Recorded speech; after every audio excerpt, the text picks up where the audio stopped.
നമസ്കാരം. വിഴിഞ്ഞത്ത് കപ്പലെടുത്തു, അത് കേരളത്തിന് അഭിമാന നിമിഷം തന്നെയാണ് എന്ന് പറയാതിരിക്കാൻ കഴിയില്ല. ഒരു മലയാളിയായ ഞാനടക്കം അഭിമാനത്തോടു കൂടി കാണുന്നതാണ് ഒരു രാജ്യാന്തര തുറമുഖം എന്നുള്ളത്. ആ തുറമുഖം നമ്മുടെ തിരുവനന്തപുരത്ത് തന്നെ എത്തുന്നതിൽ വളരെയധികം സന്തോഷവും മലയാളി എന്ന നിലയിൽ നമ്മൾ അതിനേക്കാളേറെ അഭിമാനിക്കുകയും ചെയ്യുന്നു. പക്ഷേ ഇങ്ങനെ ഒരു തുറമുഖം ഇവിടെ സാധ്യമാകുമ്പോൾ അതിൻ്റെ പിന്നാമ്പുറങ്ങളിൽ പ്രവർത്തിച്ചിരുന്നവർ, അതിനുവേണ്ടി ത്യാഗം ചെയ്തവർ, ത്യാഗമനോഭാവത്തോടു കൂടി അതിനോടൊപ്പം ചേർന്ന് പ്രവർത്തിച്ചവർ, അങ്ങനെ ഒരുപാട് പേരുണ്ട്. സർക്കാരുകളുണ്ട്, പാർട്ടിയുണ്ട്, പാർട്ടി പ്രവർത്തകരുണ്ട്, സാമൂഹ്യ രാഷ്ട്രീയ മേഖലകളിൽ പ്രവർത്തിച്ചവരുണ്ട്, മാത്രമല്ല പൊതുപ്രവർത്തകരുണ്ട്. അങ്ങനെ പലരും ഇതിനു പിന്നിൽ പ്രവർത്തിച്ചിട്ടുണ്ട്. മത്സ്യത്തൊഴിലാളികളടക്കം തീരദേശവാസികളടക്കം ഇതിനോടൊപ്പം ചേർന്നവരാണ്. അവരെ ഒന്നും തള്ളിക്കളയുവാനോ അവരെ ഒന്നും മാറ്റി നിർത്താനോ കഴിയില്ല. രാഷ്ട്രീയം കലർക്കാതിരുന്നുവെങ്കിൽ ഇന്ന് ഈ 2024 ആകില്ലായിരുന്നു. ചില സ്വപ്നങ്ങൾ ബാക്കി വെച്ചു പോയ പഴയ മുഖ്യമന്ത്രിമാർക്കടക്കം ചിലപ്പോൾ അതിൽ ആകാമായിരുന്നു. അതൊന്നും സംഭവിച്ചില്ല. അതിലൊക്കെ പലപ്പോഴും ഈ രാഷ്ട്രീയ നിറങ്ങൾ ചേർക്കുന്നത് കൊണ്ടാണ്. ഇവിടെ പലപ്പോഴും പല പദ്ധതികൾ വരുമ്പോഴും CPM അതിനെ എതിർക്കുന്നതും ദേശാഭിമാനി അതിനോടൊപ്പം ചേർന്ന് നിൽക്കുന്നതും ദേശാഭിമാനി ആവശ്യമുള്ളതും ഇല്ലാത്തതുമൊക്കെ എഴുതി പിടിപ്പിക്കുന്നതുമൊക്കെ നമ്മൾ കണ്ടിട്ടുണ്ട്. ഇവിടെയും അങ്ങനെ സംഭവിച്ചിട്ടുണ്ട്. ദേശാഭിമാനിക്ക് അല്ലെങ്കിലും ആവേശം ഒരല്പം കൂടുതലാണ്.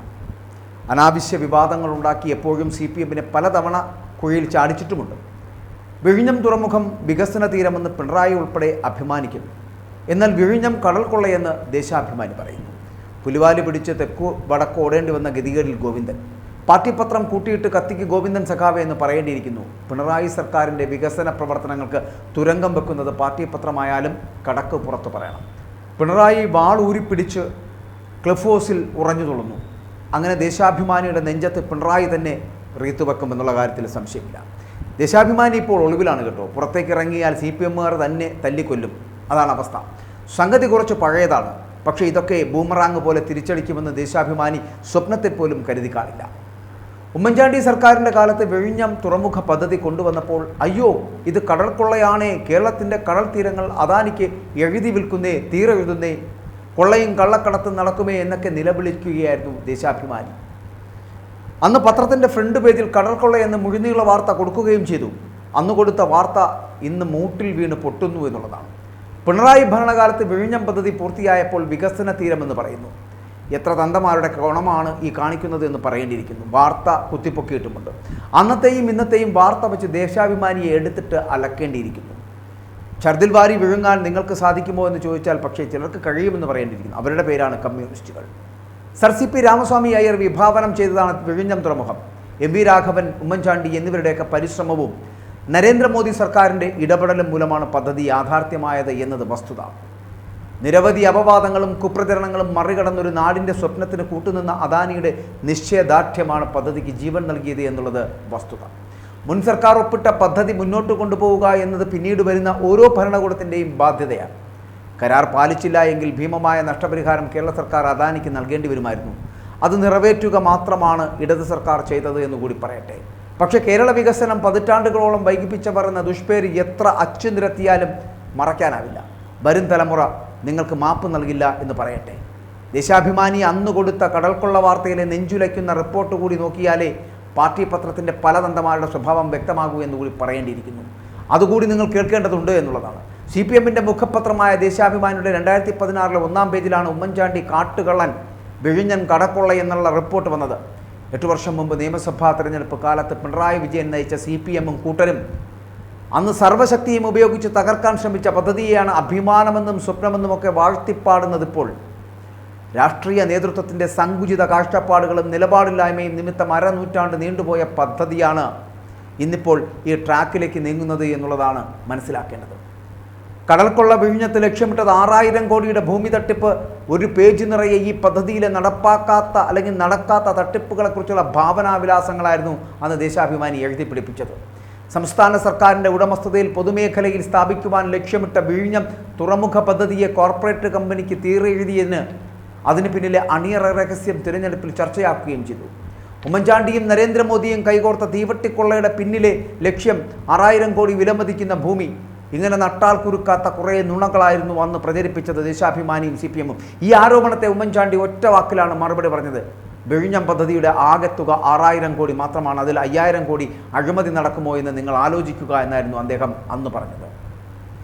2016 അധികാരത്തിലെത്തിയ പിണറായി സർക്കാർ വിഴിഞ്ഞം പദ്ധതിയിലെ CAGയും മറ്റും ചൂണ്ടിക്കാണിച്ച് ക്രമക്കേടുകളെക്കുറിച്ച് അന്വേഷിക്കുവാൻ ജുഡീഷ്യൽ കമ്മീഷനെ നിയോഗിക്കുന്നു. വിഴിഞ്ഞം തുറമുഖ പദ്ധതിയുമായി ബന്ധപ്പെട്ട പരാതിയിൽ മുൻ മുഖ്യമന്ത്രി കോൺഗ്രസ് ഉമ്മൻചാണ്ടിക്ക് രാമചന്ദ്രൻ നായർ അന്വേഷണ കമ്മീഷൻ ക്ലീൻ ചിറ്റ് നൽകുന്നു.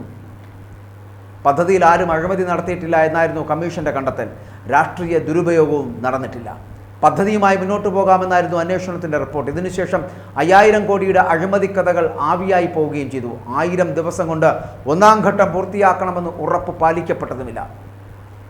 LDF സർക്കാരിൻ്റെ വിട്ടുവീഴ്ചയില്ലാത്ത വികസന കാഴ്ചപ്പാടിൻ്റെ പൊൻതൂവലായിട്ടാണ് ഇന്നത്തെ ദേശാഭിമാനി മുഖപത്രത്തിലൂടെ അല്ലെങ്കിൽ ആ മുഖപ്രസംഗത്തിലൂടെ വിശേഷിപ്പിക്കുമ്പോൾ പദ്ധതിയെ തുരങ്കം വയ്ക്കാൻ ശ്രമിച്ചവരെ കൂടി ഓർക്കണമെന്ന് മാത്രം പറയേണ്ടിയിരിക്കുന്നു.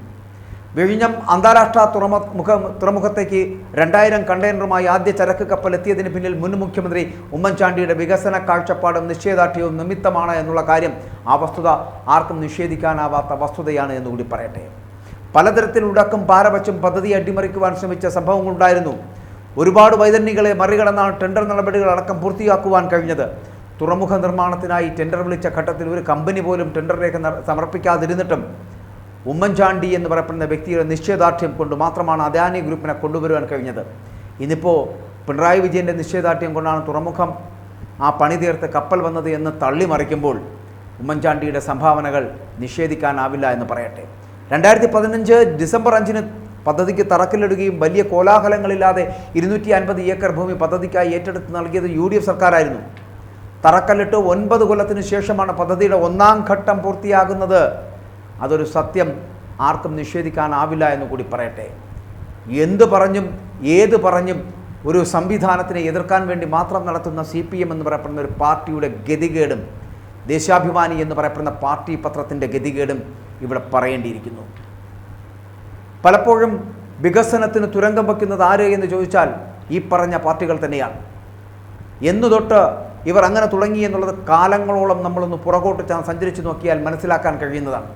25 കൊല്ലങ്ങൾക്ക് മുമ്പ് എത്തേണ്ട പലതിനെയും ഇങ്ങനെ വികസന മുരടിപ്പ് നടത്തിയ വികസനത്തിന് തുരങ്കം വെച്ചവരാണ് ഇന്ന് ഈ സംസ്ഥാനം ഭരിക്കുന്നത് എന്ന് ഓർക്കുമ്പോൾ ലജ്ജ തോന്നുന്നുണ്ട്. എന്തിന് ഇങ്ങനെ നിങ്ങൾ ശ്രമിച്ചു? ഒരു പാർട്ടിയോ അല്ലെങ്കിൽ ആ പാർട്ടിക്കാരോ കൊണ്ടുവരുന്ന വികസന നേട്ടത്തെ തുടർച്ചയായി കൊണ്ടുപോകേണ്ട ഒരു ബാധ്യതയുണ്ട് എന്നുള്ള കാര്യം പോലും മറന്നു പോകുന്ന സർക്കാരുകളാണ് പലതിനെയും രാഷ്ട്രീയമായി എതിർക്കുകയും അതിനെതിരെ സമരം ചെയ്യുകയും കൊണ്ടുവരുന്ന വികസന പദ്ധതികളെ മുരടിപ്പിക്കുകയും ഇല്ലാതാക്കുകയും ചെയ്യുന്നത് നിങ്ങളാണ് എന്ന് മറന്നു പോകരുത്.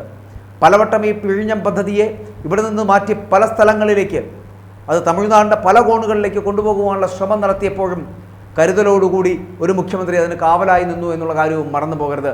അത് മറ്റാരുമല്ല, ഉമ്മൻചാണ്ടി തന്നെയാണ്. ഉമ്മൻചാണ്ടി ചെയ്ത നേട്ടങ്ങളാണ് എന്ന് പറഞ്ഞ് നിരത്താനില്ല, പക്ഷെ ചെയ്തത് ചെയ്തു എന്ന് തന്നെ വിളിച്ചു പറയേണ്ടതല്ലേ. നിയമസഭയിൽ അദ്ദേഹത്തിൻ്റെ പ്രസംഗം ഒന്ന് കേട്ടുനോക്കാൻ മാത്രം മതി.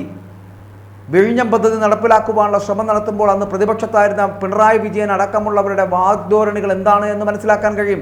പക്ഷേ അതിനെയൊക്കെ ഒരു നിമിഷത്തെ നിശ്ചയദാർഢ്യത്തോടുകൂടി പറഞ്ഞുറപ്പിക്കുവാൻ ഈ ഉമ്മൻചാണ്ടി എന്ന് പറഞ്ഞ നേതാവിന് കഴിഞ്ഞു എന്നുള്ളതിൻ്റെ യാഥാർത്ഥ്യവൽക്കരണമാണ്, സ്വപ്ന സാക്ഷാത്കാരമാണ് ഇന്ന് ഈ വിഴിഞ്ഞത്ത് നടക്കുന്നത് എന്നുള്ള കാര്യം ആര് മറന്നാലും മലയാളി മറക്കില്ല. അവിടെ തരൂരിനെയോ വിൻസെൻറ്റിനെയോ കോൺഗ്രസ് നേതാക്കളെയോ ഒക്കെ മറന്നോളൂ, പക്ഷേ ഉമ്മൻചാണ്ടിയെ നിങ്ങൾ മറക്കാതിരിക്കുക എന്ന് സഖാക്കൾക്ക് മുന്നറിയിപ്പ് നൽകലല്ല, ഇവിടെയുള്ള ഓരോ മലയാളികൾക്കും തിരിച്ചറിവാണ് അത് എന്നുകൂടി മനസ്സിലാക്കുക. ഇന്ന് നിങ്ങൾ എടുത്തുയർത്തുന്ന ഈ വിഗ്രഹങ്ങളൊന്നും മുമ്പുണ്ടായിരുന്നില്ല എന്നുകൂടി മനസ്സിലാക്കുക.